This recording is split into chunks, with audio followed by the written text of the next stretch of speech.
آپ ادھر ادھر کی بات سے نہ ملائیں، اور صرف اگر اس کی جو میں نے بات کی ہے آپ کو کوئی اس میں کانفلکٹ نظر آتا ہے یا آپ کچھ کریکٹ کرنا چاہتے ہیں تو بے شک آپ کو میں ویلکم کروں گا اور آپ کو میں جواب دوں گا.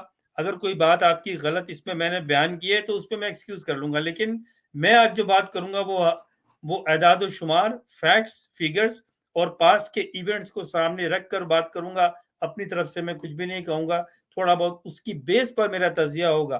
لہٰذا سب سے پہلے تو میں پاکستان سے شروع کرتا ہوں، کیونکہ میں تمہید باندھتا ہوں کہ یہ پاکستان کیوں بنایا گیا تھا، اس کا مقصد کیا تھا. تو جو پاکستان کی آئیڈیالوجی قائد اعظم محمد علی نے پیش کی اور ان کے ساتھیوں نے، تو بیسک آئیڈیالوجی جو ہم بار بار بات کرتے ہیں نظریہ پاکستان، نظریہ پاکستان، تو وہ کیا ہے؟ نظریہ پاکستان کی جو بیسک فلسفی ہے وہ ہے سوورنٹی belongs ٹو اللہ. حاکمیت جو ہے وہ اللہ کو بلانگ کرتی ہے. Islamic state governed by teaching of Quran and سنہ. پاکستان میں جو ریاستی نظام ہوگا وہ قرآن اور سنت کے تحت ہوگا. To save the distinct religious, political, economical, cultural and social identity of Muslims. یعنی کہ مسلمانوں کا مذہبی، سیاسی، اکنامیکل، معاشرتی ان کی جو آئیڈینٹیفیکیشن ہے وہ ہوگی جو مسلمانوں کی ہے. وہ نہیں ہوگی جو پنجابی کی ہے، سندھی کی ہے، مہاجر کی ہے، بنگالی کی ہے، بلوچی کی ہے، بلکہ یہ ایک آئیڈیالوجی تھی. اس آئیڈیالوجی پر پاکستان بنا تھا. اب اگر اس آئیڈیالوجی پہ ہم نہیں چل سکے تو پاکستان یقیناً ختم ہو جائے گا، کیونکہ وہ آئیڈیالوجی نہیں ہے. اگر مثال کے طور پر ایک شخص ہے جو اپنے بچوں کے لیے ایک مکان بناتا ہے، تو وہ مکان بناتے وقت وہ یہ اس کے ذہن میں سارے بچے ہوتے ہیں اس کے، اور وہ سوچتا ہے کہ میں وہ ساری فیسلٹیز دوں جو میرے پاس ریسورسز ہیں اس میں رہتے ہوئے، جو پیسے ہیں، کہ ہر بچے کو اس میں سہولت ملے. تو وہ اسی حساب سے وہ بلڈنگ بناتا ہے، اتنے کمرے بناتا ہے، باتھ روم بناتا ہے، اور اس کے بعد میں جب وہ اس دنیا سے چلا جائے اور اس کے بچے اس میں رہنے میں ان کو کوئی ان کے بچوں کو حالات دیکھتے ہوئے پرابلم ہو، اور پھر وہ یہ کہے کہ ہمارے باپ نے یہ ملک غلط بنایا، تو اس کی وجہ یہ ہے کہ وہ باپ کے جب وہ گھر غلط بنایا، تو اس کی وجہ یہ ہے کہ جب گھر بناتے وقت باپ نے سوچا تھا وہ بات ان کے ذہن میں نہیں ہے. ان کے ذہن میں وہ بات ہے جو ان کے سامنے پیش آ رہی ہے، جو مشکلات پیش آ رہی ہیں. تو میں نے آپ کو بتایا یہ پاکستان، خیر میں آتا ہوں، پاکستان بن گیا. پاکستان بننے کے بعد 1949 میں 1949 میں 12 مارچ کو پاکستان کے پہلے وزیر اعظم لیاقت علی خان نے ایک پاکستانی آبجیکٹو پیش کیا جو 12 نکات پہ منحصر تھا. اسی نکات کے اوپر پاکستان کا آئین بننا تھا اور اس پہ کام بھی کیا گیا، اور اس پہ لیاقت علی خان کام کر رہے تھے، اور لیاقت علی خان پھر شہید ہو گئے. اس کے پیچھے ایک پوری ہسٹری ہے، کیا کانسپریسی تھی، کس نے ان کو مارا، میں اس کے اوپر بھی ویلاگ کر چکا ہوں، آپ لوگ دیکھ سکتے ہیں. اور اگر کسی کو پتہ نہیں ہے تو مجھے آپ فیس بک پہ یا واٹس ایپ پہ مجھے میسج کر دیں، میں آپ کو لنک بھیج دوں گا. تو آج کا یہ موضوع نہیں ہے تو اس سے بات نہیں کروں گا، لیکن میں یہ بات کروں گا کہ پاکستان کی ایک آئیڈیالوجی کے بعد لیاقت علی خان نے اس آئیڈیالوجی پہ کام کیا، اور اس کے بعد 12 ایک پوائنٹس کا ایجنڈا بنایا گیا جو اسمبلی سے پاس ہوا 7 مارچ 1949 کو، اور 75 ممبران کی اسمبلی تھی، اس میں سے 21 نے اپوز کیا اور وہ پاس ہو گیا. تو اس کے بعد پاکستان آگے چلا، اور پھر پاکستان جس طرح چلایا گیا اس پر بھی میں ویلاگ کر چکا ہوں، اور میں اس بات پہ آنا چاہتا ہوں جس کے لیے آج یہ میں آپ سے مخاطب ہوں. تو پھر پاکستان میں شروع سے ہی مشرقی اور مغربی پاکستان کے لیڈروں میں ایک دوسرے کو ایکسیپٹ نہ کرنے کی ایک مہم چل رہی تھی. اسمبلی میں آئے دن ہنگامے ہوتے تھے، ایک وزیر اعظم جاتا تھا، ایک آتا تھا، ایک لمبی بحث ہے. لیکن آپ یہ یاد رکھیے کہ قائد اعظم نے جو بیان کیا، پاکستان کی پکچر، جو تصویر بیان کی، جو آئیڈیالوجی بیان کی، جو پاکستان نے کہا، قائد اعظم نے پاکستان کے بارے میں کہا، اس پر عمل نہیں ہوا اور وہ بھلا دیا گیا. میں ایک دو باتیں قائد اعظم کی آج کے پروگرام کے حوالے سے جو میں بات کرنے جا رہا ہوں اس سے ریلیٹڈ ہے، وہ میں پیش کرتا ہوں. اس پہ سوچیے کہ قائد اعظم نے کیا کہا اور کیا وجوہات ہوئیں. اب مثال کے طور پر قائد اعظم نے کہا I naturally welcome your statement that you do not believe in provincialism. غور سے اس بات کو سوچئے گہرائی سے کہ قائد اعظم نے کیا کہا تھا. You must learn to distinguish between your love for your province, your love and duty to share to the state as a whole. Our duty to the state takes us a stage beyond professionalism. یعنی کہ آپ وہ سمجھتے ہیں کہ آپ کا جو پروونشلزم ہے اس پہ آپ بلیو وہ سمجھتے ہیں کہ آپ نہیں کرتے، کیونکہ ہمارے پاس ایک بڑا جو مقصد ہے اس ملک کا، it demands a broader sense of vision and a greater sense of patriotism which is Pakistan. تو قائد اعظم کا کہنے کا مقصد اس کا یہ ہے کہ آپ کے پاس الگ الگ صوبے ہیں، زبان ہے، آپ کی ایتھنیسٹی ہے، ان سب سے سپریم چیز جو ہے وہ پاکستان ہے. اور قائد اعظم نے کہا کہ میں یقین رکھتا ہوں کہ آپ پروفیشنلزم پہ یقین نہیں رکھیں گے، آپ پاکستان کے پیٹریوٹزم پہ یقین رکھیں گے. یہ قائد اعظم نے کہا تھا. اب پھر بات میں آگے کروں گا کہ کیا ایسا ہوا. اس کے بعد قائد اعظم نے ایک جگہ یہ بھی کہا if we begin to think ourselves as Punjabi, Sindhis, etc. first, اگر ہم پہلے پنجابی، سندھی اور دوسری قوموں کی بن کے سوچیں گے and Muslims and Pakistanis incidentally ہم سوچ لیتے ہیں کہ بھئی پاکستان بن گیا، ہم پاکستان میں مسلمان ہیں، then Pakistan is bound to disintegrate. یہ بات ہمیں بار بار اس پہ سوچنا چاہیے اور بات کرنی چاہیے کہ قائد اعظم نے کہہ دیا تھا کہ اگر تم پاکستان بننے کے بعد پاکستان کی جو نظریات ہیں، جو اس کا پیٹریوٹزم ہے، اس کو بھول جاؤ گے اور سندھی، پنجابی، بنگالی، پشتون اور مہاجر بن کے سوچو گے تو Pakistan is bound to disintegrate. اور پھر پاکستان آدھا ہو گیا. Do not think that this is some abstruse proposition. Our enemies are fully alive to its possibility, which I must warn you that they are already busy exploiting. اب آپ دیکھیے کہ پاکستان بننے کے کچھ ماہ بعد یعنی کہ 28 مارچ 1948 کو ریڈیو پاکستان سے کہا، قائد اعظم کو ٹائم نہیں ملا، ان کا ویژن دیکھیے. وہ یہ باتیں تو ہمیں بتا گئے تھے. کتنے پاکستانیوں کو یہ باتیں یاد ہیں اور کتنے پاکستان کو یہ یاد ہے کہ نواز شریف نے کیا کہا، عمران خان نے کیا کہا، الطاف حسین نے کیا کہا. کیا ہم انصاف کر سکتے ہیں پاکستان کے ساتھ اور بانی پاکستان کے ساتھ؟ میں آپ پہ چھوڑتا ہوں. اس کے بعد آپ یہ دیکھیے کہ قائد اعظم نے ایک اور جگہ کہا اسلام has taught us this and I think you will agree with me for whatever else you may be and whatever you are a Muslim. تو آپ نے یہ کچھ بھی آپ ہیں، آپ یہ سوچیں کہ آپ مسلمان ہیں. You belong to a nation now. آپ ایک قوم سے آپ کا تعلق ہے، اور قوم سے مراد پنجابی، سندھی، مہاجر، بلوچ نہیں تھے، پٹھان یا بنگالی، پاکستانی تھے. You have carved out a territory, vast territory. It is all yours. It does not belong to a Punjabi اور سندھی اور پٹھان اور بنگالی. It's yours. تو پاکستان کی جو ٹیریٹوری تھی وہ سب آپ کی تھی. صرف آپ کے پاس یہ نہیں تھا کہ آپ پنجاب سے ہیں تو آپ کی ٹیریٹوری پنجاب ہے. اور یہ نظریہ پاکستان تھا جس کو چھوڑ دیا گیا اور اس کے بعد میں پاکستان آدھا ہو گیا اور آج پاکستان ختم ہونے جا رہا ہے. یہ میں آپ کو کئی بات پچھلے 1-2 سال سے کہہ رہا ہوں، اور پچھلے 1-2 ماہ سے میں نے کہا ہے کہ پاکستان اب بیسیکلی ٹیکنیکلی ختم ہو گیا ہے اور بہت جلد آپ اور بری خبریں سننے والے ہیں. خیر آئیے اب آتے ہیں کہ جو میں نے ذکر کیا ہے کہ یہ جو پاکستان کی ڈیموکریسی ہے، جو پاکستان کی جمہوریت ہے، یہ ایک فراڈ ہے.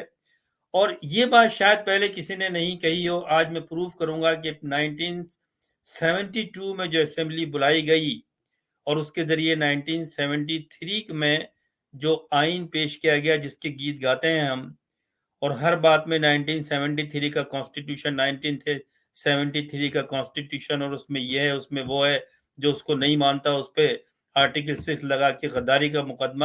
بیسیکلی 73 کا جو کانسٹیٹیوشن ہے وہ ایک ایسی پارلیمنٹ سے اپروو کرایا گیا جو غیر قانونی تھی.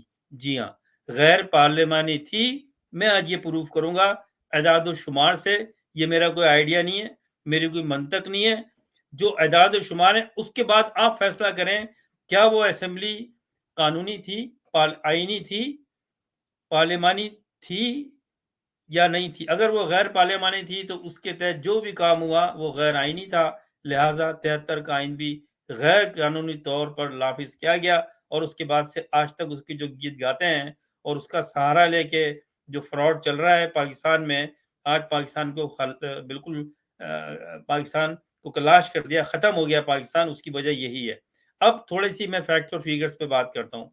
میں آتا ہوں 1970 پہ. اس سے پہلے کی ایک داستان ہے پاکستان کی بڑی شرمناک، جب پاکستان پہ پہلی دفعہ ایوب خان نے قبضہ کیا 1958 میں، اور اس کے بعد سے کس طرح سے حق تلفیاں کی گئیں اور کس طرح سے بانی پاکستان جو تھے ان کو ایک ایک کر کے کارنر کیا گیا یا مار دیا گیا. میں اس پہ بہت ساری ویڈیوز کر چکا ہوں، آپ دیکھ سکتے ہیں میرے لنک پہ جا کے اگر کسی کو دیکھنا ہے مزید. میں اس پہ اور اس طرف نہیں جانا چاہتا کیونکہ یہ ٹاپک نہیں ہے. میں آلریڈی اس پہ ویڈیو لاگ کر چکا ہوں. لیکن میں آج کا جو موضوع ہے، جو میں نے کہا کہ وہ غیر قانونی تھی اور 73 کا آئین بھی لہٰذا غیر قانونی اسمبلی، غیر آئینی اسمبلی سے پاس ہوئی ہر چیز غیر قانونی ہوتی ہے. اس کی وجہ کیا ہے؟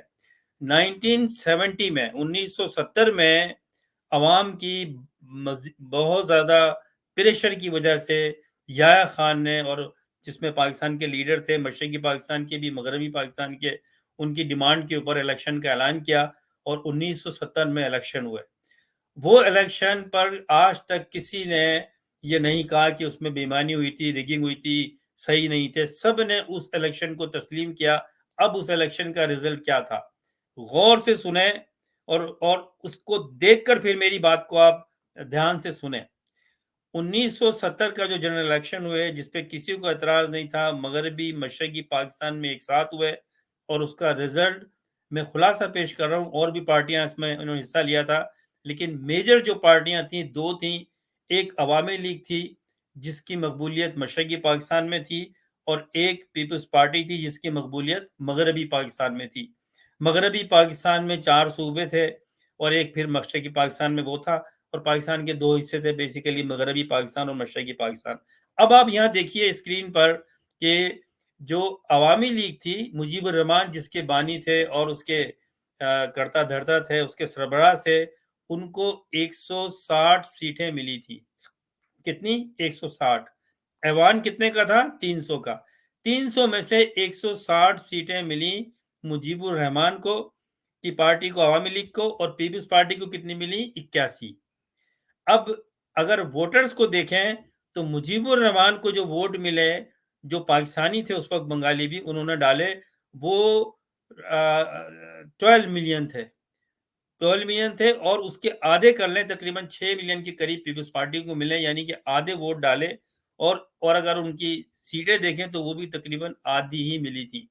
تو ایک طرف ایک میجورٹی پارٹی تھی اور ایک طرف ایک پارٹی تھی جس نے آدھی سیٹیں لی تھی اس میجورٹی پارٹی سے، یعنی کہ 39.2% ووٹ عوامی لیگ نے لیے اور 18.6 ووٹ پیپلز پارٹی نے لیے. اور اس کے بعد پھر دوسری جماعت اسلامی اور مذہبی پارٹیاں اور کئی پارٹیاں تھیں، کنونشن مسلم، انہوں نے 2%، 3%، 4%، 5% اس طرح سے ووٹ لیے.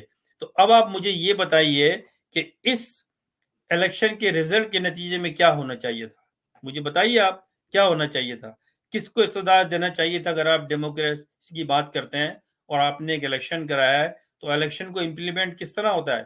الیکشن کا جو اس کا آؤٹ کم ہوتا ہے، جو رزلٹ آتا ہے، اس کی امپلیمنٹیشن ہوتی ہے کہ جو رزلٹ آیا ہے اس کے مطابق آپ اس کو حکومت دے دیں جس کے پاس میجورٹی ہے. تو کس کو حکومت ملنی چاہیے تھی؟ عوامی لیگ کو. اس کو حکومت. اب اگر اجلاس بلاتے تو کیا ہوتا اجلاس بلاتے؟ ان ساری باتوں کو غور سے سنیے پاکستانیوں، ناظرین، اور فیصلہ کیجئے اور مجھے جواب دیجئے اس بات پر کیا ہونا چاہیے تھا جب اسمبلی ہوتی. اوبیسلی میجورٹی سے عوامی لیگ کو اقتدار مل جاتا اور مجیب الرحمان جو ہے پاکستان کا وزیر اعظم بن جاتا.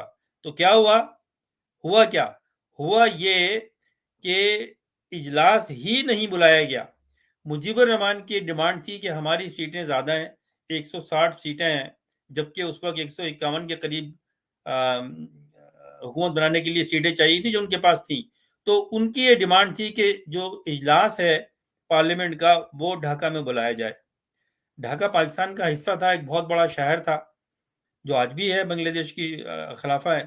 تو اس پر آنا کانی شروع ہو گئی. یحییٰ خان نے اجلاس بلانے میں ڈیلے کیا. آج تو عمران خان کہتے ہیں نا کہ جی وہ اسمبلی کا اجلاس نہیں ہو رہا، اجلاس ہو رہا ہے اور یہ ہو رہا ہے وہ ہو رہا ہے. یہ تو کہانی اس سے بڑی بہت پہلے ہو چکی ہے. اجلاس نہیں بلایا گیا. مجیب الرحمان یہ بات کرتا رہا کہ اجلاس بلائے، اجلاس بلائے، اجلاس نہیں بلایا گیا. اور پھر اس میں یحییٰ خان کے ساتھ جو مغربی پاکستان کی بڑی پارٹی تھی جس کے سربراہ ذوالفقار علی بھٹو تھے، انہوں نے یہ پروگرام بنایا کہ ہم نے کچھ بھی کر کے ہم نے اجلاس نہیں بلانا، کیونکہ ہم نے مجیب الرحمان کو اقتدار نہیں دینا. ہم نے مجیب الرحمان کو اقتدار نہیں دینا. اور اس کے ایک پروف یہ ہے کہ اور اجلاس ہی نہیں بلایا گیا. دنیا میں ایسی مثال ملتی ہے کہ ایک پارٹی آپ نے الیکشن کرائے، کسی کو اس الیکشن پہ اعتراض نہیں تھا، فیئر الیکشن ہوئے، الیکشن کا رزلٹ آیا اور آپ نے اجلاس ہی نہیں بلایا. کیونکہ آپ کہہ رہے ہیں کہ جس نے الیکشن جیتا ہے اس کی بات آپ نے سننی چاہیے تھی. مجیب الرحمان کی 6 ڈیمانڈز تھیں جس کی بیس پہ اس نے الیکشن لڑا تھا. ان 6 جو مینیفیسٹو تھا الیکشن کا جس پہ الیکشن لڑا تھا، اس کے اوپر اس نے 160 سیٹیں لیں. 161 شاید سیٹیں تھیں بنگلہ دیش مشرقی پاکستان کی، اس میں سے ایک سیٹ بھاشانی کو ملی تھی جو جماعت اسلامی سے تھے ان کا تعلق. تو باقی ساری سیٹیں وہ لے گئے تھے. تو کیا ان کو ان کی ڈیمانڈ کے اوپر اجلاس نہیں بلانا چاہیے تھا؟ حکومت نہیں دینی چاہیے تھی؟ تو ان کو نہیں دی گئی اور پھر انہوں نے ڈیمانڈ کی. پھر وہاں تحریک چلی. ظاہر ہے کہ جس پارٹی کی اتنی بڑی اکثریت ہو وہاں پر ساری سیٹیں وہ سویپ کر گئے ہوں، سارے قوم ان کے ساتھ پیچھے، بنگالی جو مشرقی پاکستان کے پاکستانی تھے اس وقت وہ اس کے پیچھے کھڑے ہوں، تو آپ کیسے ڈینائی کر سکتے ہیں؟ لیکن اس وقت یحییٰ خان نے بھٹو کے ساتھ مل کے کانسپریسی کی، اجلاس نہیں بلایا. 6 مہینے 7 مہینے یہ معاملہ چلتا رہا. بھٹو نے چاہا کہ وہ بارگیننگ کرے مجیب الرحمان سے اور مجیب الرحمان کو پھر آفر دی گئی. یہ پاکستان کے جو اس وقت پرنٹ میڈیا ہوتا تھا اور سب سے بڑا اخبار جنگ تھا، اس کی سرخیاں موجود ہیں. مشرق اخبار تھا، اس کی سرخیاں موجود ہیں. بھٹو نے یہ پروپوزل بھی پیش کیا کہ اچھا ایسا کرتے ہیں کہ مشرقی 2 وزیر اعظم بنا لیتے ہیں، ایک مشرقی پاکستان کا، ایک مغربی پاکستان کا. اس کی وجہ یہ تھی کہ پاکستان کی فوج اور پاکستان کا جو پیپلز پارٹی کا لیڈر جو صرف 81 سیٹیں لے کے آیا تھا، وہ نہیں چاہتے تھے کہ اقتدار مشرقی پاکستان کی عوام کو ملے. فوج بھی نہیں چاہتی تھی. اور جب وہاں تحریک چلی تو ان کو مارا گیا، خونی وہاں پر بلڈ شیڈ کیا گیا. اور پھر ظاہر دنیا تو اس موقع کی تلاش میں ہوتی ہے جو آپ کے دشمن ہوتے ہیں. تو انڈیا نے اس سے بھرپور فائدہ اٹھایا اور انہوں نے مجیب الرحمان کی حمایت کا اعلان کیا. اور انہوں نے ایک ایکٹیوسٹ جو ان کی ایک ونگ تھا عوامی لیگ کا، مکتی باہنی کے نام سے، ان کو ٹریننگ دی.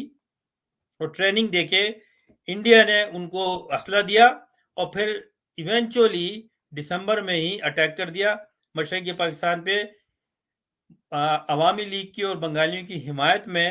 اور پھر پاکستان کا ڈاؤن فال ہو گیا. 16 دسمبر 1971 کو پاکستان ٹوٹ گیا، جس پر میں نے ایک تفصیلی ویلاگ کیا ہوا ہے. اور آج اگر آپ گوگل پہ جائیں تو وہ شرمناک وہ امیجز موجود ہیں جس میں کہ پاکستان کے جو وہاں پر جو اس وقت چیف تھے آرمی کے، وہاں پر کمانڈر تھے جنرل نیازی، جنرل تھے، انہوں نے ہتھیار ڈالے جنرل اروڑا سنگھ ہندوستان کے سامنے. کس بات پہ ہمیں فخر ہے؟ کس بات پہ فخر ہے؟ ہم وہ قوم ہیں، ہمیں شرم آنی چاہیے کہ ہمارے 1 لاکھ فوجیوں نے ہتھیار ڈالے اور ہمارے سپہ سالار جو مشرقی پاکستان تھا اس نے سائن کیے. یہ دنیا کا ایک بہت بڑا اور مسلمانوں کا سب سے بڑی شکست تھی، سب سے بڑی، جس پر کے بعد ہم نے کیا کیا، جس کے بعد ہم نے تو مشرقی پاکستان ٹوٹ گیا، الگ ہو گیا اور حکومت نہیں دی گئی. اب مجھے آپ یہ بتائیے، میں واپس جاتا ہوں اس کے اوپر کہ یہ ایک سلائیڈ میں آپ کو دوبارہ دکھاؤں گا، اس پہ میں اس پہ بھی بات کرتا ہوں تو اقتدار کس کو ملنا چاہیے تھا، آپ مجھے بتائیے؟ اقتدار ملنا چاہیے تھا جو پارٹی نے زیادہ سیٹیں لی تھیں. تو جب وہ پارٹی الگ ہو گئی، مشرقی پاکستان الگ ہو گیا، مشرقی پاکستان بنگلہ دیش بن گیا، تو وہ جو پارلیمان تھا 300 کا، اس میں سے 160 سیٹیں چلی گئیں. تو اس کے بعد مجھے آپ بتائیے، میں آپ سے سوال کرتا ہوں کہ کیا ہونا چاہیے تھا؟ کیا ہونا چاہیے تھا؟ ایک 300 کے پارلیمان سے 160 سیٹیں چلی گئیں، کیونکہ جغرافیکلی، فزیکلی آپ کا ملک آدھا ہو گیا. پاکستان کی جو ٹوٹل پاپولیشن ہے، اس کی بڑی پاپولیشن الگ ہو گئی، اور اس کی زیادہ سیٹوں والی جو پارلیمان کی سیٹیں تھی وہ الگ ہو گئی. تو پھر کیا ہونا چاہیے تھا؟ جو بچی کچھ 140 سیٹیں تھی، اس کا پارلیمنٹ کا اجلاس بلانا چاہیے تھا آپ کو، یا پاکستان میں دوبارہ الیکشن کرا کے، کیونکہ پاکستان تو آدھا ہو گیا، آپ کا ملک جغرافیکلی ختم ہو گیا، آدھا ہو گیا، تو آپ اس پارلیمنٹ کو جس میں سے آدھے سے زیادہ لوگ چلے گئے، آپ کیا لیجیٹمیٹ کہتے ہیں؟ میری نظر میں وہ لیجیٹمیٹ ہو ہی نہیں سکتا تھا کسی بھی طرح سے. تو کیا ہونا چاہیے تھا؟ اس سے بحث الگ کہ پاکستان آدھا ہو گیا، اور کس کا قصور تھا وہ بھی میں نے آپ کو بتا دیا، اور ساری دنیا کو پتا ہے وہ، کہ اس میں یحییٰ خان اس کا ذمہ دار تھا، اور بھٹو. دو لوگ تھے پاکستان کو جو فرنٹ پہ کھیل رہے تھے، اور اس کے پیچھے میرا امریکہ کا بھی ہاتھ تھا، بھارت کا بھی ہاتھ تھا، کیونکہ ایجنڈا یہ تھا یحییٰ خان کا اور فوج کا کہ مشرقی پاکستان کو اقتدار نہیں دینا، بھلے وہ جاتے ہیں تو جائے. اور یہ بھی کہا گیا کہ یہ بھوکے بنگالی ہیں، یہ ہم پر بوجھ ہیں. یہ یحییٰ خان کے اسٹیٹمنٹ ہے، یہ بھٹو کے جلسے میں اسٹیٹمنٹ کہ یہ بھوکے بنگالی ہیں، ان کو ہٹاؤ یہاں سے، بھگاؤ ان کو یہاں سے، یہ کہا گیا. ان کو حقارت سے دیکھا گیا ہمیشہ. جب تک انہوں نے علیحدگی نہیں لی، ہم نے ان کو بھوکا بنگالی کہا. اللہ تعالیٰ کا ایک نظام ہے، ہمیں اللہ تعالیٰ نے پوری دنیا میں ذلیل کیا، اور ہمیں ہماری فوج کو شکست ہوئی، جنہوں نے وہ ہضم کر لی آرام سے. اور جب وہ نیازی ہتھیار ڈال کے پاکستان آیا، تو اس کو لاہور کے اور پنڈی کے جلوس نکالی، ریلی نکالی اسی عوام نے، ٹائیگر نیازی. وہ ٹائیگر کس لیے تھا؟ کیونکہ اس نے پاکستان، آدھا پاکستان کے لیے ہتھیار ڈالے، توڑا، اور ہتھیار ڈال کے ہارنے کے بعد فوج انڈیا کے پاس چلی گئی، جو قیدی تھے، جنگی قیدی. اور پھر یہ اس کو یہاں پر ٹائیگر نیازی کا خطاب کیا. اور بھٹو صاحب نے کہا کہ جی میرا تو بہت بڑا کارنامہ ہے. بعد میں وہ انڈیا گئے، شملہ معاہدہ کیا، اور انہوں نے کارنامہ یہ کیا کہ جی میرا بہت بڑا کارنامہ ہے، میں نے جنگی قیدی پاکستان بلا لیے، واپس لے آیا ہوں میں. یہ کارنامہ ہے ان کا. یعنی کہ پہلے حرکت کی، توڑنے کی، ہتھیار ڈلوائے، اور یہ کہہ رہے کہ کارنامہ تھا کہ ان فوجیوں کو واپس لے آئے. نمبر ایک. نمبر دو، یہ شملہ معاہدہ میں پاکستان کشمیر کو الگ کرنے کے اوپر سائن کر دیے انہوں نے. ہمیں کوئی ضرورت نہیں تھی کسی بھی معاہدے کی انڈیا سے کشمیر کے اوپر، کیونکہ آلریڈی ایک پاکستان کا کشمیر کی آزادی پہ ریزولوشن یو این او میں پاس کر لیا گیا تھا. تو کیا ضرورت تھی؟ اب ہمارے یہاں الٹی پٹی یہ پڑھائی گئی کہ بھٹو کا بہت بڑا کارنامہ ہے، اندرا گاندھی کے ساتھ شملہ معاہدہ ہوا. حالانکہ اس کے بعد کشمیر کے جو ہمارا جو جدوجہد تھی کشمیریوں کی فریڈم کے لیے، اس کو دفن کر دیا گیا، کیونکہ اس میں یہ کہا گیا کہ جی ریزولوشن کو چھوڑو، آپ جو اقوام متحدہ میں پاس ہوا ہے، ہم آپس میں طے کر کے کشمیر کا فیصلہ کر لیں گے. اس کا مطلب یہ تھا کہ کبھی بھی کشمیر کا فیصلہ نہیں ہوگا، کیونکہ اس سے فائدہ کس کو ہے؟ کشمیر کا ایشو جاری رہے گا. انڈیا کو جو فائدہ ہے وہ تو ہے، وہ تو دشمن ملک ہے ہمارا. اس سے سب سے بڑا فائدہ پاکستان کی اسٹیبلشمنٹ اور آرمی کو ہے، پاکستان کے عوام کو نہیں ہے. پاکستان کے عوام کو تو جب سکون ملے گا جب وہ آزاد ہوں گے. لیکن سب سے زیادہ اسلحہ، سب سے زیادہ مراد، ہر چیز فوجیوں کو کس لیے ملتی ہے؟ کہ جی انڈیا کا خوف ہے، ہمیں کشمیر کو ہمیں آزاد کرنا ہے. تو کیا کیا آپ نے؟ آپ تو بات بھی نہیں کرتے ہو. مجھے آپ میں دوسرے موضوع پہ نہیں جانا چاہتا، لیکن مجھے کوئی بھی بتا سکتا ہے کہ ہماری فوج کے کارنامے کیا ہیں، کیا انہوں نے اچیو کیا ہے، کون سی جنگیں جیتی ہیں، مجھے بتائیے. 65 کی جنگ کی بات کرتے ہیں، یوم دفاع مناتے ہیں ہم، یوم فتح نہیں مناتے. اور اس کی بھی ایک ویلاگ میں کروں گا کہ کس طرح سے ہمیں غلط پٹی پڑھائی گئی 65 کی جنگ کے بارے میں بھی. خیر میں آگے بڑھتا ہوں. اس کے بعد جو ایک فیک ڈیموکریسی میں جسے کہتا ہوں، اس کا فیک آئین جسے میں کہتا ہوں، کیونکہ اس کی بنیاد ہی غلط تھی اس اسمبلی کی. نیا الیکشن ہونے کے چاہیے تھا، میں وہ بھی بتا دیتا ہوں. پاکستان آزاد ہو گیا، جو بچا کچا پاکستان رہا جس کے 4 صوبے تھے، وہاں پر نئے سرے سے نیا اسٹرکچر بنانا چاہیے تھا. وہ جو پاکستان کے ایگزسٹنگ صوبے ہیں وہ کسی کام کے نہیں ہے. ایک صوبے کی آبادی 60%، سندھ کی آبادی 25 سے 30%، باقی 20%. یہ ایک ڈس بیلنس جو پاپولیشن ہے صوبوں کی، جس میں ایک صوبے کی حکمرانی ہے، وہاں یہ ڈیموکریسی کی بات کرتے ہیں. ڈیموکریسی کا مطلب کیا ہوتا ہے؟ سب کو برابر کے حقوق. یہاں پر تو اگر 3 صوبے کی میں ایک پارٹی جیتتی ہے اور ایک پارٹی ایک سرے سے پنجاب میں جیت جاتی ہے، تو گورنمنٹ تو اس کی بنے گی جس کی حکومت پنجاب میں ہوگی. تو یہ ایک ڈرامہ ہے پاکستان میں، ڈیموکریسی کے نام پہ ایک فراڈ ہے. تو ہونا ہی چاہیے تھا کہ پاکستان کے جو اس کا جو ٹیروٹریز ہے اس کا ری اسٹرکچر کرنا چاہیے تھا. بہت سارے صوبے بنانے چاہیے تھے، کیونکہ بہت ساری ریاستیں تھیں پاکستان سے پہلے. مغربی پاکستان میں بہت ساری ریاستیں تھیں، ان کو ری اسٹرکچر کر کے پاکستان کے مزید صوبے بنانے چاہیے تھے. فیئر طریقے سے ایسے صوبے بنائی چاہیے تھے جس میں پاکستان کے ہر علاقے کی عوام کو برابر کے حقوق ملیں. وہ نہیں کیا گیا.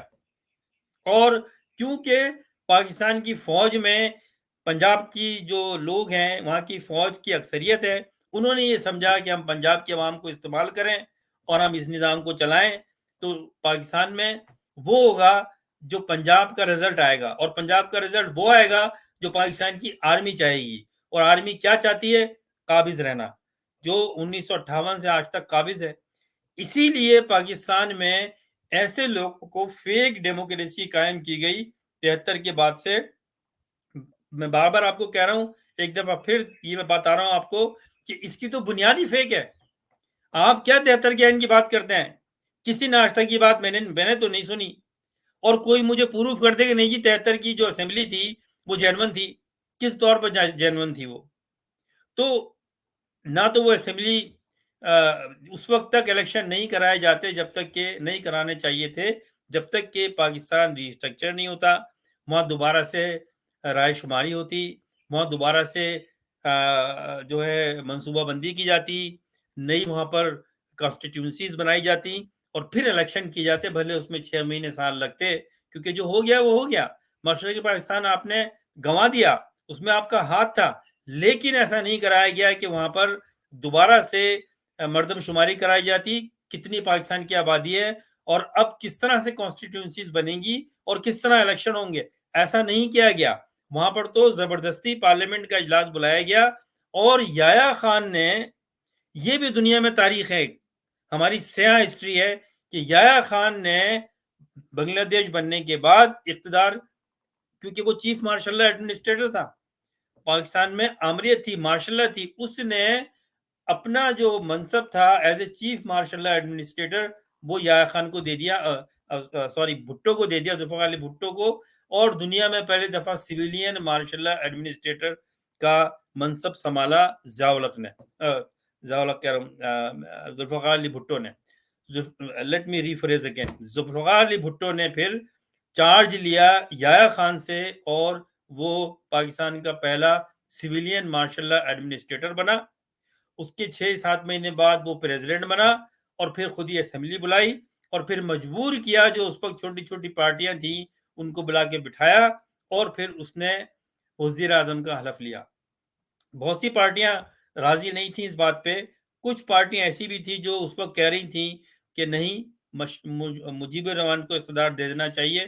ان کے اوپر ان کے لیڈروں پہ جھوٹے مقدمے قائم کیے گئے اور اسمبلی بلانے کے لیے اور وزیر اعظم بننے کے لیے ذوالفقار علی بھٹو نے جو اس وقت چھوٹی پارٹیاں تھیں ان پہ مقدمات بنائے، ٹارچر کیے.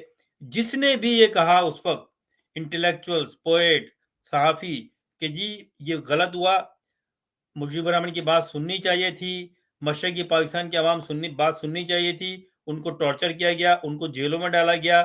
مثال کے طور پر بہت بڑے شاعر فیض احمد فیض کو جیل میں ڈالا گیا، حبیب ظالم کو جیل میں ڈالا گیا، صحافیوں کو مارا گیا، بالکل اسی طرح جس طرح اب ہو رہا ہے. تو یہ تو فلم دوبارہ چل رہی ہے، یہ پہلی دفعہ نہیں ہے، اس سے بھیانک فلم تو ہو چکی ہے، ملک ٹوٹ چکا ہے ہمارا، اور انہوں نے کیا ہے، یہ وہی چیزیں کر رہے ہیں۔ پہلے تو اجلاس ہی نہیں بلایا تھا، اب تو خیر اجلاس بلا کے دھاندلی سے عمران خان کو اتار کے بیٹھا دیا، نائلوں کو۔ یہ ہوا نا، یہ ہوا، آپ سمجھتے ہیں یہ بہت بڑا ظلم ہے؟ ارے اس سے بڑا ظلم تو ہو چکا ہے آپ پہ ہو چکا ہے، ملک توڑ چکے ہیں ڈیموکریٹکلی الیکشن کے بعد، کیونکہ ان کو یہ یقین نہیں تھا کہ مجیب الرحمان اس بڑے تعداد سے، اس بڑی جیت کے ساتھ الیکشن جیت جائے گا۔ جب یہ ہو گیا تو اب پریشان ہو گئے اور پھر اس کو ملک توڑ دیا۔ انہوں نے کہا یہ جاتے ہیں تو بھاڑ میں جائیں۔ بھٹو کے الفاظ تھے کہ بنگالی بھاڑ میں جائیں جلسے میں، ہم ان کو دفع کریں، وہ بھوکے بنگالی ہیں، وہ ہمارے میں بیٹھے ہوئے ہیں۔ اور آج کیا ہے، آج ان کا جو ٹکا ہے، یہ ٹکا جو نام ہے نا، ہمیں بولتے تھے ٹکے ٹکے کے بنگالی، ہمارے ہی تو یہ ہسٹری ہے، تو ہمیں سزا تو ملنی چاہیے۔ جن کو ہم حقارت سے دیکھتے تھے آج وہ آپ کو قرضہ دینے کو تیار ہیں۔ سب سے بڑا ایشیا کا انہوں نے ابھی دوسرے تیسرے نمبر پہ ہے، ٹرین سسٹم لانچ کیا، آپ نے دیکھی ہوں گی تصویریں وغیرہ، اور ملک بڑی تیزی سے ترقی کر رہا ہے ان کا۔ جن کو ہم کہتے تھے کہ وہ بھوکے بنگالی ہے، آج اگر یہاں سیلاب ہوتا ہے تو حسینہ واجد نے کہا کہ ہم سے امداد لے لیں آپ، اور انہوں نے کچھ، مجھے اس کا کنفرم نہیں ہے لیکن کچھ بھیجے بھی، کمبل وغیرہ انہوں نے بھیجے۔ لیکن پاکستان، مغربی پاکستان سے، جو پاکستان ہے ہمارا، آپ ان کا جی ڈی پی بھی اچھا ہے، ان کے نوٹ کی ویلیو بھی ہے، بڑی اس سے کام کر رہے ہیں، وہ یہی وہ چاہتے تھے۔ لیکن ہمارے یہاں جو آرمی تھی وہ ہمارے جو جاگیردار وڈیروں کے ساتھ مل کے قبضہ کرنا چاہتی تھی قائد اعظم کے پاکستان پہ، جو قبضہ کیا ہوا ہے۔ تو یہ بات ہے۔ اس کے بعد انہوں نے کیا کیا، اس کے بعد سے انہوں نے جو بھی جس طرح ملک چلایا 71 کے بعد سے، وہ پاکستان کی فوج نے چلایا ہے، اپنی مرضی سے جاگیردار وڈیروں، کرپٹ لوگوں کو سیاست میں انٹروڈیوس کیا۔ ایوب خان نے ذوالفقار علی بھٹو کو انٹروڈیوس کیا، وہ ایک اپارچونسٹ آدمی تھا پاکستان سے، اس کا میں تو یہ بڑے فخر سے، کوئی مجھے ثابت کر دے، بڑی بات کرتے ہیں جی بہت بڑا لیڈر تھا، بہت بڑا لیڈر تھا، جس کے پاس یہ اہلیت تھی کہ اس نے ملک توڑنے میں ساتھ دیا فوج کا۔ اور میں نے آپ کو بتا دیا 81 سیٹیں لے کر وہ خواب دیکھ رہے تھے مغربی پاکستان، مشرقی پاکستان کے وزیر اعظم بننے کی، اور مشرقی پاکستان جاتا ہے تو جائے، کم سے کم میں مغربی پاکستان کا وزیر اعظم بن جاؤں گا، فوج کے ساتھ گٹھ جوڑ کر کے یہ کیا۔ ہم کیا کہتے ہیں جی، وہ قائد عوام ہے وہ، اور آج بھی اس کے پوتے کو اور اس کے نواسے کو ہم وزیر اعظم بنانے کی سوچ رہے ہیں۔ یہ ملک ہمارا ڈیزرو نہیں کرتا جمہوریت کا اور نہ زندہ رہنے کا، کیونکہ ہم پہ جو سیاہ باب ہم چھوڑ کے آئے ہیں اور جس سے گزر رہے ہیں ابھی، اور یہ ملک بھی ڈس انٹیگریٹ ہوگا، کیونکہ یہی حرکتیں ہماری جاری ہیں۔ ہم کھڑے نہیں ہوتے ہیں، ہم چپ ہو جاتے ہیں، بس یہ ہم نے برداشت کیا۔ مشرقی پاکستان الگ ہوا تو ہماری عوام نے کیا کیا، ہماری عوام نے تو ٹائیگر نیازی کی ریلیاں نکالی۔ اس کے بعد آپ دیکھیں، میں سرسری طور پہ آپ کو یہ بتانا چاہتا ہوں کہ اس کے بعد جو الیکشن ہوئے، اس میں دیکھ لیں آپ، چلیں جیسی بھی ڈیموکریسی کی، جسے میں فراڈ ڈیموکریسی کہتا ہوں، 1988 سے اور 1913 تک، 2013 تک، اس کے بعد بھی الیکشن ہوئے لیکن میرے پاس یہی فگر ہے، تو آپ دیکھیں کہ 1988 میں 43% ووٹ پڑے، 90 میں 45% ووٹ پڑے، 93 میں 40% ووٹ پڑے، ٹوٹل پاپولیشن کے 97 میں 35%، 2002 میں 41%، 2008 میں 44%، 2013 میں 55%، اور میرا خیال ہے 2016 میں کب الیکشن ہوئے تھے اس میں بھی یہی رہا، کبھی بھی پاکستان میں 60% سے زیادہ ووٹ نہیں پڑے۔ تو یہ ہے ہماری ڈیموکریسی۔ جس ملک میں الیکشن ہو 60% سے زیادہ لوگ ووٹ ہی نہ ڈالیں، تو آپ کیسے کہہ سکتے ہیں کہ یہ ڈیموکریٹکلی الیکٹڈ جماعت ہے اور ساری قوم کی آواز ہے، یہ سارے قوم کی یہ پہچان ہے، یہ ساری قوم کی یہ مرضی ہے، کیونکہ الیکشن میں لوگ حصہ ہی نہیں لیتے۔ اور ہم پھر کیوں کہتے ہیں کہ پاکستان جو ہے وہ ڈیوائیڈڈ ہے؟ ہوگا کیونکہ اس کو ڈیوائیڈ کیا گیا ہماری قوم کو، اور ہماری قوم کو کبھی بھی ایسا لیڈر نہیں ملا جس نے حقائق بتائے ہوں۔ جب عمران خان آیا تو کچھ لوگوں کو یہ امید بندھی کہ چلیں یہ ایک طبقے سے اس کا تعلق نہیں ہے جو پاکستان پہ 58 سے قبضہ کر کے آ رہا ہے آرمی، اور وہاں سے اس کی نرسری سے نکلا ہوا یہ شخص نہیں ہے، اپنے طور پہ پارٹی بنائی ہے، اور اس کا بیک گراؤنڈ بڑا ایک پاکستان کی جو روایتی فراڈ ڈیموکریسی ہے جو کرپٹ پاکستان کے جو جاگیردار وڈیرے سیاستدانوں کی شکل میں ایوانوں میں بیٹھے ہوئے ہیں، یہ ان میں سے نہیں ہے۔ تو اس کو سپورٹ کیا، اور پھر اس نے اپنی ایک ایجنڈا پیش کیا، اور اس نے ایک نیا پاکستان کا نعرہ لگایا۔ میں نے اس وقت بھی کہا کہ عمران خان کو چاہیے کہ نیا پاکستان نہیں کہے، بلکہ وہ قائد اعظم کا پاکستان دے دیں ہمیں۔ جو قائد اعظم کا نظریہ تھا، جو میں نے ابھی آپ کو کچھ اس کی میں نے قائد اعظم کے اقتباسات میں نے پیش کیے، بتایا کہ پاکستان کا نظریہ تھا کیا، وہی ہمیں دے دیتا۔ لیکن اس نے تحریک لیکن کیونکہ ایک مافیا ہے جس میں پاکستان کی فوج اور پاکستان کی فوج کے کریٹ کیے ہوئے سارے فراڈیے اور ان کی فیملیز، یہ سب لوگ کا ان کا مشترکہ مفاد ہے۔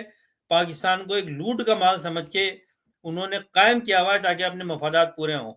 یہاں پر بات کی آتی ہے جی کہ پاکستان کے سیاستدانوں نے، میں تو سیاستدان کہتا نہیں ہوں، یہ تو ایک سیاسی پنڈت ہیں، یہ ایک بازیگر ہیں، یہ ایک فراڈیے ہیں جن کو فوج نے پیدا کیا ہے۔ تو یہ ان کو تو سیاستدان کہنا بھی ہم ایک غیر اخلاقی اور جرم ہے، یہ ان کو کہنا۔ یہ ایک فراڈیے ہیں جن کو سب کو پتا ہے، سب فراڈ کرتے ہیں، اور پاکستان ان کے لیے ایک سونے کی چڑیا ہے۔ جب تک اس چڑیا سے سونا مل رہا ہے وہ رہے گا، پاکستان ختم ہوگا تو یہ لوگ سب باہر چلے جائیں گے۔ یہ عوام کو ہماری جو ہے وہ کیوں سمجھ نہیں آتی؟ خیر، عمران خان کے پیچھے سب لوگ لگے ہوئے ہیں، اور عمران خان کو اقتدار میں نہیں آنے دیا جائے گا۔ جس طرح سے مجیب الرحمان کو حکومت نہیں دی گئی اور مشرقی پاکستان الگ کروا دیا، اب بھی عمران خان کو اقتدار نہیں دیا جائے گا۔ عمران خان بھی اب ظاہر ہے کہ جب انسان اپنی بیسک کو بھول جاتا ہے تو وہ آؤٹ آف ٹریک ہو جاتا ہے، اور وہ آؤٹ آف ٹریک ہو گیا ہے۔ اب اس کے پاس کیا رہا؟ اب وہ نیا پاکستان سے حقوق کی آزادی اور الیکشن، جمہوری الیکشن، ہماری ڈیمانڈ الیکشن ہے۔ میں یہ کہتا ہوں کہ آپ مجھے بتائیں، میں نے آج کھل کے پوسٹ مارٹم کر دیا، اس نظام میں جو فراڈ ہے، جس کی اسمبلی ہی فراڈ کی اس پہ بنی ہے، اس کے اوپر آپ اس سے توقع کر رہے ہو کہ آپ اسمبلی میں جا کے یہ نظام چینج کر دو گے؟ اس نظام کو پاکستان کی ریاست نے، جنہوں نے قبضہ کیا ہوا 58 سے، انہوں نے پاکستان کی عدلیہ کو، پاکستان کے بیوروکریسی کو، پاکستان کے اسٹیبلشمنٹ کو، اور تمام اداروں کو جو ملک چلاتے ہیں ان کو کرپٹ کر کے اپنے لوگ بٹھا دیے ہیں۔ ہر بڑے ادارے میں ایک ایکس آپ کو جرنل ملے گا، اور ہم باتیں کرتے ہیں جو ہمیں نظر آتا ہے میڈیا کے تھرو کہ جی یہ فلانا زرداری کے پاس اتنا اربوں کے اسیٹس ہیں ملک سے باہر، شریف فیملی کے پاس اتنے اسیٹس ہیں، فلانے کے پاس اتنے ہیں، فلانے ہر ممبر پارلیمنٹ کے پاس اربوں کی جائیداد ہے۔ ہم یہ باتیں کرتے ہیں، لیکن کیا ہم نے یہ بات کی کہ اس جنرل کے پاس کتنی اثاثے ہیں ملک سے باہر، کتنے بنائے ہوئے ہیں؟ ہم نے کیا یہ بات کی ہماری عوام نے کہ ہمارے جو یہ ملٹری کے جو آفیسرز ہیں ان کی سیلریز کتنی ہیں؟ یہ نوکر ہے نا، یہ نوکر ہیں۔ ایک فوجی جو فوج جو انسٹیٹیوٹ ہے وہ اسی طرح ہے جس طرح سے آپ ایک جاب کرتے ہیں، آپ کی ایک کمپنی ہے، آپ کا ایک بزنس ہے، اور بزنس کو تحفظ کے لیے آپ ایک سیکورٹی گارڈ رکھ لیتے ہیں۔ سیکورٹی گارڈ کسی کمپنی سے ہائر کر کے رکھ لیتے ہیں کہ بھئی اگر کوئی آپ دیکھیں کوئی ہماری آفس پہ یا کمپنی پہ کوئی حملہ کر رہا ہے، کوئی ڈاکہ مارنے کی کوشش کر رہا ہے، کوئی چوری کرنے کی کوشش کر رہا ہے، تو آپ اس کو سنبھالیں۔ تو یہ ہمارے محافظ ہیں، یہ اس ملک کے سیکورٹی گارڈ تھے۔ تو وہ سیکورٹی گارڈ نے قبضہ کیا ملک کے اوپر اور ان کو یاشی مل گئی۔ آج پاکستان کے ہر شہر میں ایک ڈیفنس ہاؤسنگ سوسائٹی ہے جس کی اپنی نظام ہے، اس کا اپنا، وہ اس شہر کی جو کونسل ہے اس کے انڈر میں وہ نہیں آتے، ان کا اپنا نظام ہے۔ کیا آپ نے سوچا؟ آپ باتیں کرتے ہیں بلدیاتی انتخاب، اگر کراچی میں بلدیاتی انتخابات ہوتے ہیں تو وہ ڈیفنس میں نہیں ہوتے، ان کا اپنا نظام ہے، وہاں بجلی ان کے اپنی ہر چیز ہے۔ تو یہ کیا فوج نے اپنے ملک کے اندر ایک فیک ڈیموکریٹک نظام بنا کے اپنا ایک جینون نظام آرمی کا بنا دیا ہے۔ ہر ادارے میں سابق فوجی بیٹھے ہوئے ہیں، وہ ملک کو چلاتے ہیں، اور عوام کو، اور جو یہ جعلی قسم کے لیڈر ہیں ان کو اس طرح سے لاچار کر دیا کہ وہ نام بھی نہیں لیتے کسی جرنل کا کہ وہ اس میں شامل ہے۔ ایون عمران خان جو فوج کی نرسری میں نہیں پلا، اور اس کے پیچھے لوگ تھے 22 کروڑ لوگ اس کے پیچھے ہیں، وہ بھی جلسوں میں جرنیل کا نام لیتے ہوئے گھبراتا تھا اور نیوٹرل نیوٹرل. یہ کیا مذاق ہے؟ کیا نیوٹرل؟ جب تک آپ غلط آدمی کو چاہے کسی بھی عہدے پہ بیٹھا ہوا ہو، اگر ایک فوجی جرنیل نے ملک تباہ کیا اس کا نام لو کہ یہ ہے جی قمر جاوید باجوہ اس کا نام ہے، یہ اس نے کیا ہے، یہاں اس کی جائیداد ہیں. لیکن وہ نہیں ہو سکتا کیونکہ ہمارے سویلین جو لوگ ہیں، عوام ہیں، ان کے ہاتھ میں کوئی بھی ادارہ نہیں ہے، کوئی بھی ادارہ نہیں ہے، چاہے وہ عدلیہ ہو، چاہے نیب ہو، چاہے ایف آئی اے ہو، چاہے یہ سب فوج کے کنٹرول میں ہے. تو مجھے تو نہیں لگتا. اب عمران خان صاحب وہ آؤٹ آف ٹریک ہو کے اسی پارلیمنٹ کے پیچھے لگے ہوئے ہیں جو پارلیمنٹ ایک فراڈ ہے، اور ان کا ٹارگیٹ اب زیادہ یہ ہے جو ان کے، میں سمجھا ہوں جو ان کے ذہن کو، کہ جی جیسا بھی کرپشن ہے جو بھی ہے، جب میں آ جاؤں گا اقتدار میں اور مجھے 3/4 کی میجورٹی مل جائے گی اور میں قانون پاس کر سکتا ہوں آرام سے اپنی حکومت بنا کے، تو میں پھر حالات صحیح کر دوں گا. یہ ان کی غلط فہمی ہے، یہ ان کی غلط فہمی ہے. یہ کبھی بھی نہیں ہوگا کیونکہ اس کی جڑوں میں جو عامر بیٹھے ہوئے ہیں نا، وہ آپ کو یہ نہیں کرنے دیں گے کبھی بھی. وہ آپ کو مار دیں گے. آپ پہ حملہ ہو چکا ہے اور مجیب الرحمان کی مثال آپ کے سامنے ہے، اور ہر اس شخص کی. پاکستان میں ابھی کتنے صحافیوں کو مار دیا گیا. ارشد شریف کی مثال موجود ہے. بہت سارے صحافی پاکستان سے باہر بھاگنے پہ مجبور ہو گئے. کیا ہوا؟ لیاقت علی خان، فاطمہ جناح اور بھٹو، بے نظیر بھٹو سے لے کے یہاں کسی کے مقدمے کا پتہ چلا کس نے مارا ہے؟ کیوں پتہ چلے گا؟ ارے جو مارنے والے ہیں وہ خود انکوائری پہ بیٹھے ہوئے ہیں. تو اس ملک، اور یہ چاہتے ہیں، ان کا کوئی ان کو پرواہ نہیں ہے کہ یہ ملک ٹوٹتا ہے تو ٹوٹ جائے. کیونکہ اس وقت بھی جب 71 میں پاکستان الگ ہوا تو انہوں نے سوچا کہ ہم تو خود ہی الگ کرنا چاہتے ہیں اس کو، تاکہ ہماری مغربی پاکستان پہ قبضہ رہے. اگر مشرقی پاکستان ہوتا تو فوج کی زاراداری نہیں ہوتی پاکستان پہ. بنگالی کبھی بھی نہیں ہونے دیتے. وہ ایک پولیٹیکل مائنڈڈ لوگ تھے. انہوں نے پاکستان کی تحریک شروع کی. مسلم لیگ جو ہے وہ ڈھاکہ میں بنی. اس کے بنیادی جو ممبر تھے وہ بنگالی تھے. وہ لے کر آئے تھے محمد علی جناح کو اور انہوں نے پریزیڈنٹ بنایا. وہ تحریک چلانے والے لوگ تھے. کیا آپ نے تاریخ میں مجھے بتائیں، اگر میری معلومات کم ہے تو آپ میری تصحیح کر دیں، مجھے سمجھا دیں، کیا پاکستان کی تحریک کے دوران سندھ میں یا پنجاب میں یا کے پی کے میں کوئی جلوس نکلے تھے اتنے بڑے بڑے پاکستان بنانے کے؟ نکلے تھے؟ نہیں نکلے تھے. پاکستان کی تحریک چلی ان علاقوں میں جہاں مائنورٹی میں مسلمان تھے. یو پی میں، سی پی میں، بہار میں، پھر ادھر مشرقی پاکستان میں، اس وقت جو مشرقی بنگال تھا، وہاں تحریک چلی ہے. تو پریکٹیکلی مشرقی پاکستان جو مشرقی بنگال تھا وہاں تو تحریک چلی ہے. کیا پنجاب میں چلی کوئی تحریک؟ نہیں چلی. کیا سندھ میں چلی؟ بات کرتے ہیں جی کہ وہ سندھ میں پہلی قرارداد. ارے بھائی وہ قرارداد پاس ہوئی تو اس کے بعد کیا ہوا؟ اس کی ایک ہسٹری جو میں نے ویلاگ کیا ہے یہ سب. اور پھر جی ایم سید مسلم لیگ میں آیا اور چھوڑ کے کیوں گیا؟ پھر جی ایس این تحریک کیوں بنائی؟ کیونکہ کچھ حاصل نہیں ملا جو حاصل کرنا چاہتے تھے. تو یہ سارے جو اینٹی پاکستان پہلے بننے سے پہلے جو اینٹی تھے وہ آ کے قبضہ کر لیا. وہ بیٹھے ہوئے. فوج آپ کی ان کو کوئی پرواہ نہیں ہے. ملک ٹوٹتا ہے تو ٹوٹ جائے. کیونکہ اگر ملک ٹوٹے گا، ایک بات میں جو بتانا چاہتا ہوں غور سے سن لیں، پاکستان ٹوٹے گا اور بہت سے لوگ یہ کہتے ہیں کیسے ٹوٹ سکتا ہے؟ فوج تو نہیں ٹوٹنے دے گی. یہ فوج ہی ٹوٹنے دے گی. کیوں؟ کیونکہ یہ امریکہ کا ایجنڈا ہے، یہ انڈیا کا ایجنڈا ہے، یہ برطانیہ کا ایجنڈا ہے کہ پاکستان کو ڈس انٹیگریٹ کیا جائے. اور ڈس انٹیگریٹ کرنے میں فوج کو آن بورڈ لے کے وہ دے دیا جائے گا جو فوج چاہتی ہے. جیسے کہ جب 71 میں یہ ہوا تو عوام کو یہ بتایا گیا کہ جی 7 فلیٹ آ رہا ہے امریکہ سے، وہ انڈونیشیا میں کھڑا ہوا ہے، جب وہ آئے گا تو یہ روک دے گا ہندوستان کو، سیز فائر ہو جائے گا اور یو این او میں سیز فائر کرایا جائے گا اور جیسے حالات ہیں ان کو روک دیا جائے گا. یہ تسلی دی گئی مغربی پاکستان کی عوام کو اور وہ 7 فلیٹ انڈونیشیا سے آگے آیا ہی نہیں. اور پھر جب پولینڈ نے قرارداد پاس کی یو این او میں تو بھٹو صاحب نے ڈرامہ کیا اور وہ اٹھا کے پھاڑ دی. جب اس کا مفہوم دیکھا تو اس میں سیز فائر کی بات کی تھی، لیکن چونکہ یہ ایجنڈا تھا، اس کے پیچھے امریکہ کا ہاتھ تھا، برطانیہ کا ہاتھ تھا. آج بھی یہی ہے. پاکستان ڈس انٹیگریٹ ہوگا تو یہ آن بورڈ ہوں گے، یہ زرداری، یہ نواز شریف، یہ الطاف حسین، یہ فوج، ان سب کو حصے دیے جائیں گے، اس لیے وہ اس کا ساتھ دیں گے. اسی لیے عمران خان کو ہٹا کے، کم سے کم عمران خان کی گورنمنٹ تو آ گئی تھی نا، مجیب الرحمان کی تو اجلاس ہی نہیں بلایا، انہوں نے توڑ دیا۔ عمران خان کو بلا کے انہوں نے چاہا کہ یہ ہمارے کہنے پہ چلے گا، اور وہ نہیں چلا تو کس طرح سے اس کو نکال دیا گیا، اور اب نہیں لایا جائے گا، اس پر حملہ ہوا ہے اور دوبارہ اور مار دیا جائے گا اور کوئی کچھ نہیں بولے گا۔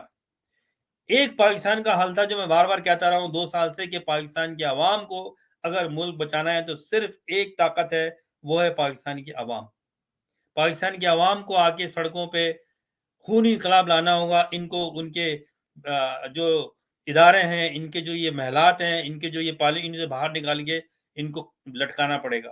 جب ملک میں خمینی کی طرح جب تک انقلاب نہیں آئے گا تو پاکستان بچنا مشکل ہے، اور مجھے مشکل نظر آتا ہے، کیونکہ عوام تو پتہ نہیں ستو پی کے سوئی بھی ہے کیا ہے، وہ سوچتے ہیں آج کا دن نکل رہا ہے، ہمیں کیا ہے، ہمیں کیا ہے۔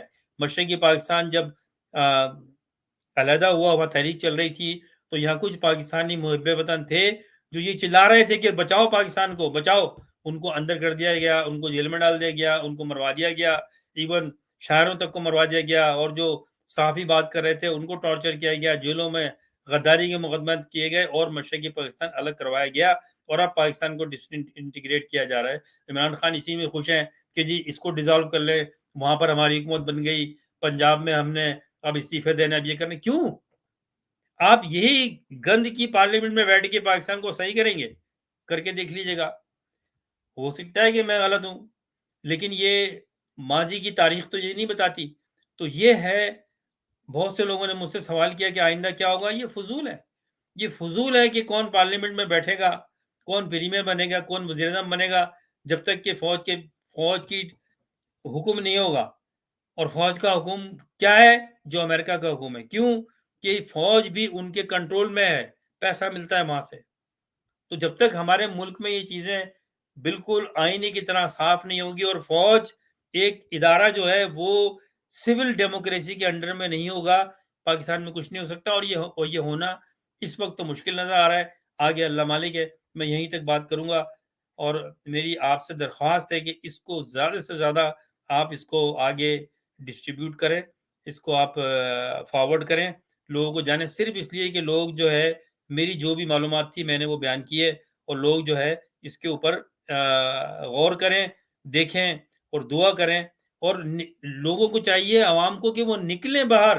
ہم تو جب تک سانس ہے، ہم باہر بیٹھے ہوئے ہیں، لوگوں کو یہ بتاتے رہیں گے، تاریخ گواہ رہے گی کہ کچھ لوگ پھر بھی یہ بتا رہے تھے، آپ لوگوں نے نہیں سنی۔ پھر انشاءاللہ بات ہوگی۔ اللہ حافظ۔